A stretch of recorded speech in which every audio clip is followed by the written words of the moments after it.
Hey everyone, Jeff the IT guy here. How's it going? Hope you're doing well. We're going to follow up with the HP Omen 30L review, and this time I'm going to show you how to install a AIO, or an all-in-one liquid cooler. This happens to be the Cooler Master Liquid ML120L V2, which is version 2, RGB, so it has RGB and all that. I'm going to show you how to install this on here, and then we're going to take a look and see how well our temps improved, and also if our gaming improved. We'll also look and see if it makes viable sense or not. But before we get into this, I want to give a huge shout out and thanks to the sponsor of today's video, Havoc Shield, who offers cybersecurity from plan to proof. Is it time to get serious about cybersecurity in your small business? Havoc Shield's standard plan includes penetration testing, endpoint security, dark web monitoring, and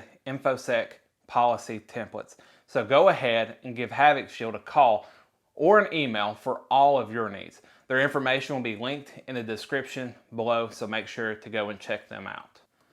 All right, so let's go ahead. I'll show you what you need, tell you what you need, and we're gonna go ahead and install this liquid cooler in this here HP Omen 30L and see if we can get any performance. So what you're gonna need, of course, is the liquid cooler, which will be linked in the description below. You're gonna need a toolkit, which I have to the left of me. We're gonna be using the iFixit kit, which will also be linked. You're gonna need some thermal paste because I don't really like using stock thermal paste that comes on these. So we're gonna be using some Noctua, and you're also gonna need a way to remove the thermal paste. And for that, we're gonna use these Noctua thermal paste remover wipe. Okay, so the first thing that we need to do is we're going to remove this plate here at the top. Like I said, we're gonna be using the iFixit kit. So there's this little plate up here. It's got two screws that hold it in. So we're just going to unscrew those.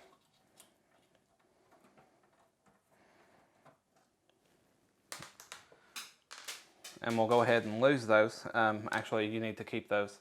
I just dropped mine. All right, so it's just two screws.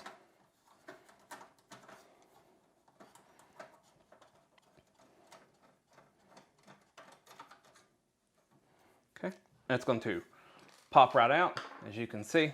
Next thing you need to do, it's got these four little plates here. These just push out. So you just need to pop them out, like so. And this is going to open it up to where there's airflow. They can get a little bit stuck, so you might have to, use a little bit of wiggling back and forth to get them. Watch out, because this can create a sharp point. You definitely don't want to cut yourself all over your new cooler or all over your new computer. So go ahead and pop those out.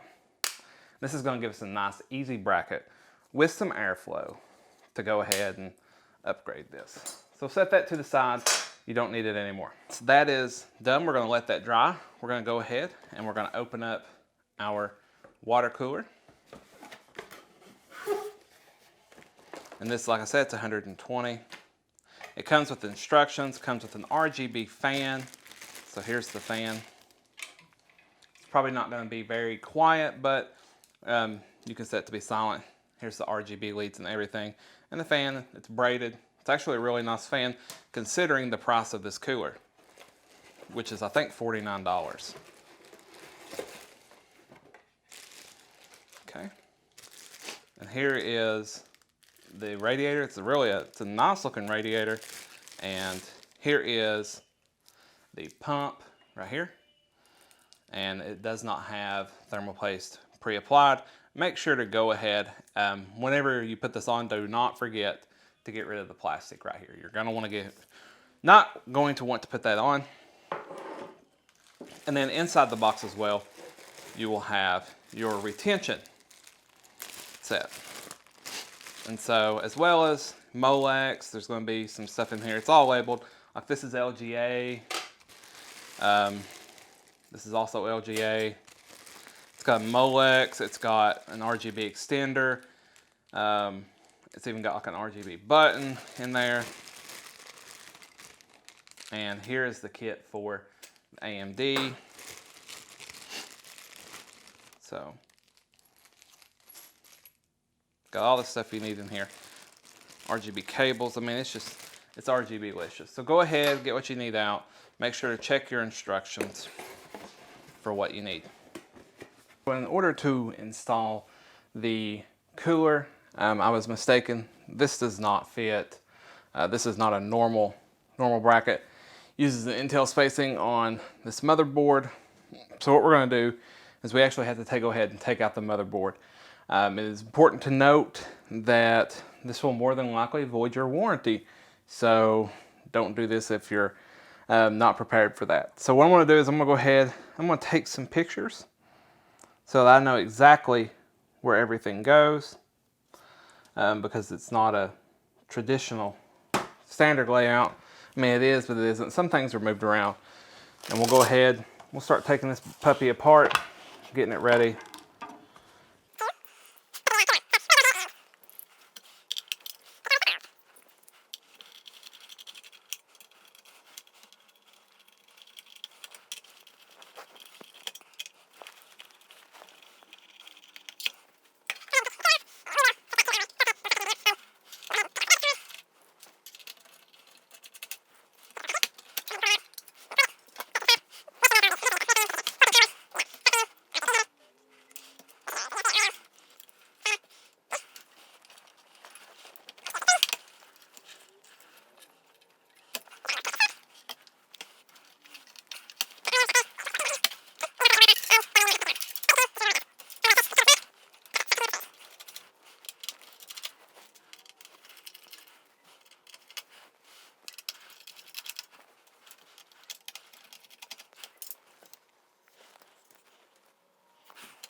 Okay, there's the board out.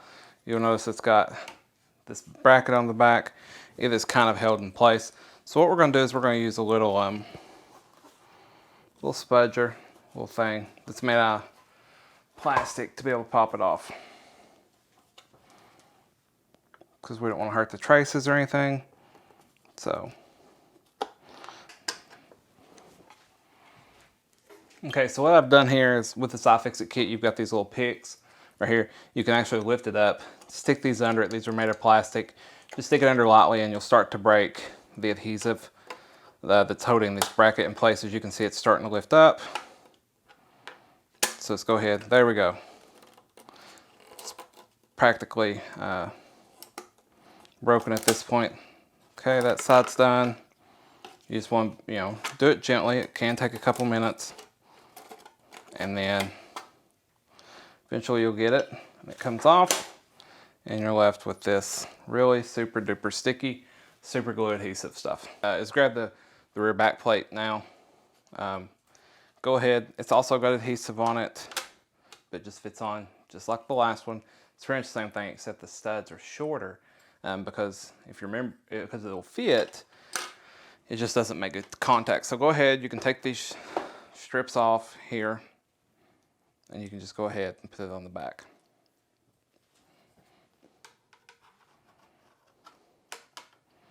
Okay, and so there it is. We've got the new retention system in place. And then go ahead and just put it back into the system. So let's go ahead, sit it down. It might take a minute for that adhesive to kind of adhese, I guess. You can also, while it's out, go ahead and put on the mounts, which will hold it in place as well. And so it happens to be these. So you can go ahead, it looks like these is little hex looking things. You can go ahead and just put these in. So now that you have that you have the back plate on and you've got the screws in place, you can go ahead and start putting, you can put the system back in. So make sure you get all of your cables out of the way, and then take it, don't slide it across the standoffs, but what you want to do is just kind of lift it up, put it into place.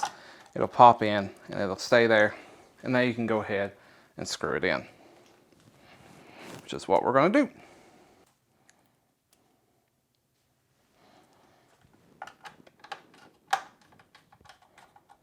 Okay, now that it's screwed in, go ahead and connect everything. So I'll do it from the end to the beginning. So we'll do like here, this is the front panel audio.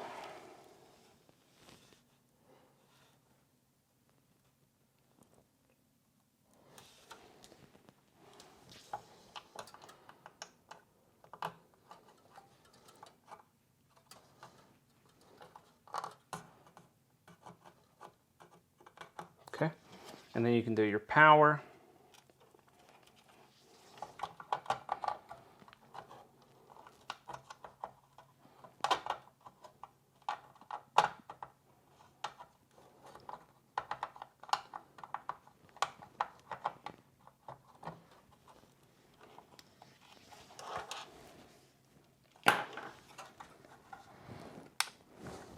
All right, and now we'll do Wi-Fi. And so you got these little pins here. You just plug them in to their respective spots, their antennas. They just pop right in. It's hard to do if you got fat fingers though.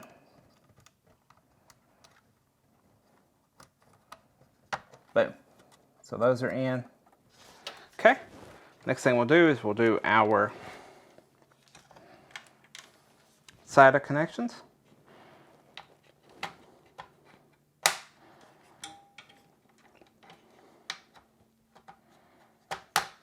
Okay, then we got USB 3. Then you got USB.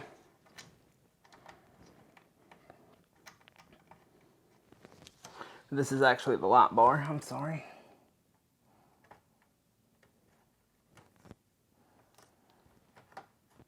All right. Then you got your front panel. And so you got your power switch, which is the first one. These are labeled. Very easy to find on the motherboard. And then lastly, but not least, we got the front intake fan. We'll make it look pretty. We'll route it. Okay, that's all that's on this side. On this side, in the rear, you've got the rear fan and the 4-pin power.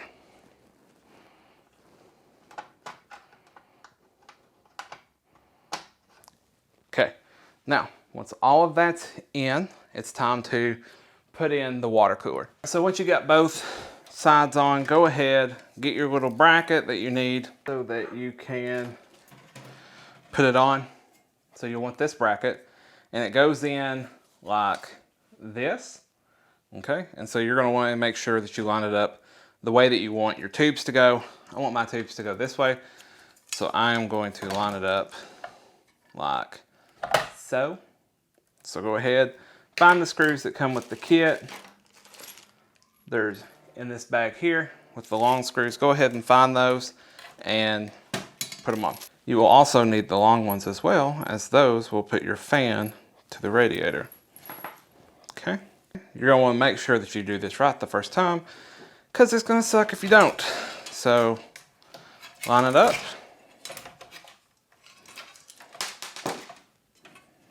Like this is lined up. All right, so go ahead, you'll just screw it in like so. There should be 4 of these short little screws that came with the radiator kit. Okay, so once you get your bracket installed, you need to make sure to go ahead and put your fan. We're gonna have our fan pushing air through, so you're gonna want this facing towards the inside. I'm gonna go ahead and set it up to where I can make the leads more manageable. So come down like the pump here, like this, as you can see. So go ahead, put it on like so, line your holes up, and then you can go ahead and put in the screws. which look like this. These are nice screws. So go ahead and put those through to the other side. And you can actually finger tighten them. You don't have to go super tight. This fan actually has rubber on it, so that will cut back on noise. So this should make the system as a whole much quieter. Let's go ahead and do that to all 4 corners. I'm doing this in a crisscross pattern. What I want to do, make sure you got some fresh thermal paste on.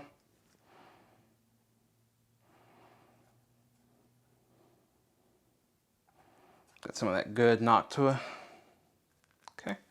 Then you're going to want to go ahead and put in the cooler. Make sure it lines up with the bracket on the inside. It can be a little bit tricky.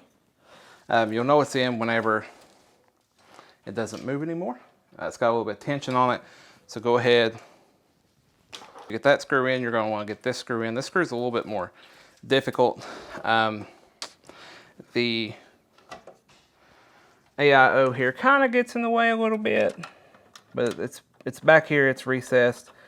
You gotta do is screw it in till it's tight. There you go. All right, next thing we're gonna do is we're gonna go ahead, we're going to put the block on like so. Last time we tried this, it didn't work, so I want to make sure that oh yeah, we're getting connection. Good, good, that's what we wanna see. All right, then you're gonna take these little thumb screws and just tighten it down. Don't over tighten it. Do it 1 corner at a time.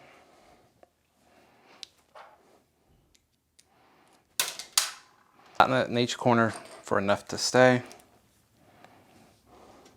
Okay, once you've got all 4 thumb screws on each side, well, all 4 on the block, go ahead, just tighten it up diagonally. Don't over tighten it, just go until it's tight. You'll be able to tell.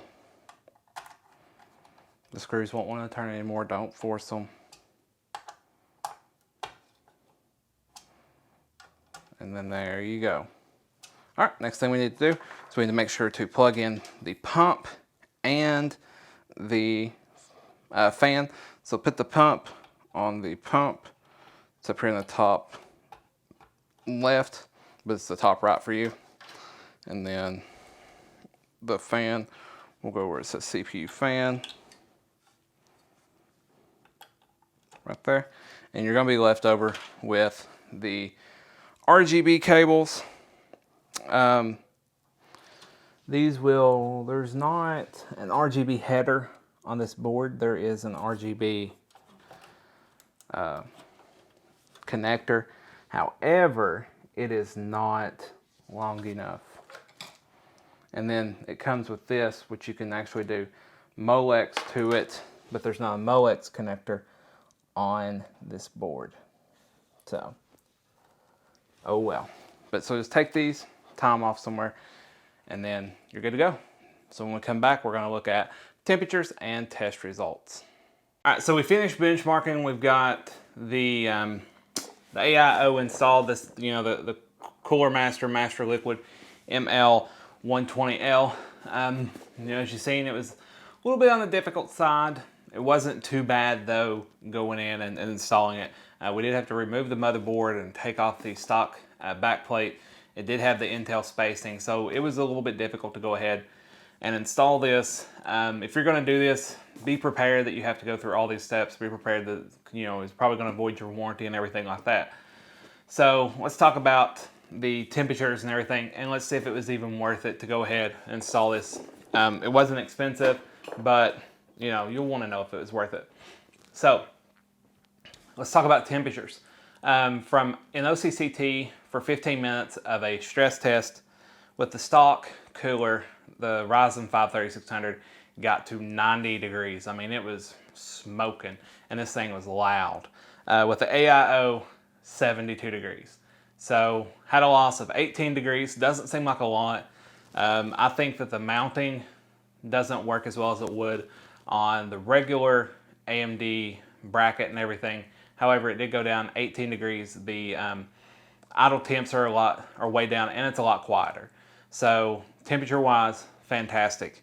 Also OCCT running, like I said, for 15 minutes. The frequency with the stock cooler, it went from 3.9 to 4 gigahertz across all cores. With the AIO, it was 4.1 to 4.2 across all cores throughout the entire test. So you can see that there's a performance jump right there, having that extra cooling overhead, which is going to translate into more performance. Let's talk about games now. We ran 6 games.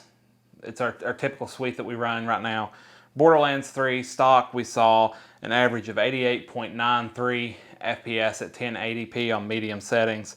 With the AIO, we saw 91.92, so about a 3 FPS advantage just from putting on the stock cooler. It's a lot quieter as well. Assassin's Creed Odyssey, we saw the same FPS at 63. However, the lows were much higher. There wasn't large dips in frames like there was with just the stock cooler. Far Cry 5 stock cooler, we had 89, AIO was 91. Far Cry New Dawn stock cooler was 87, AIO was 91. Division 2 stock was 82, the AIO was 83. Shadow of the Tomb Raider stock was 93, and the AIO was 100. However, what we've seen across every single test was the fact that the lows were much higher. There was not frame dips, it ran smoother, it was quieter, the overall experience was better. And so, in my opinion, this is a worthy and appropriate upgrade, for $49 or whatever it was for the AIO. Even though it's got RGB on it, you don't have to get one that's got RGB. The RGB didn't end up working, which is fine, but if you ever decide that you want to upgrade the motherboard in this, if it's got RGB headers, you'll be good to go. You can still use this in there. So it was easy to install. It'll be a lot easier to install if you put a new motherboard in, and you're gonna see significant performance gains straight off the bat with just temperatures having a higher frequency and everything like that. So overall, I think it is a worthy upgrade. Listen, if you like this sort of video, go ahead and hit the like. Leave me a comment. Let me know what you think. Are you going to do this to your HP Omen 30L? Is this something that you're interested in learning how to do? And if you haven't already, go ahead and subscribe. We've got a lot of great content coming up on the channel. We've got a lot of great content that's already on the channel. We're going to continue looking at the HP Omen 30L. And by the time we're done, we're going to have a sleeper PC pretty much. It's going to look like it's a stock HP 30L, but it's gonna, rip the doors off. So go ahead and subscribe, leave a like and comment. Let me know what you think, and let me know if you have one of these as well. Listen, y'all stay safe out there and keep it real.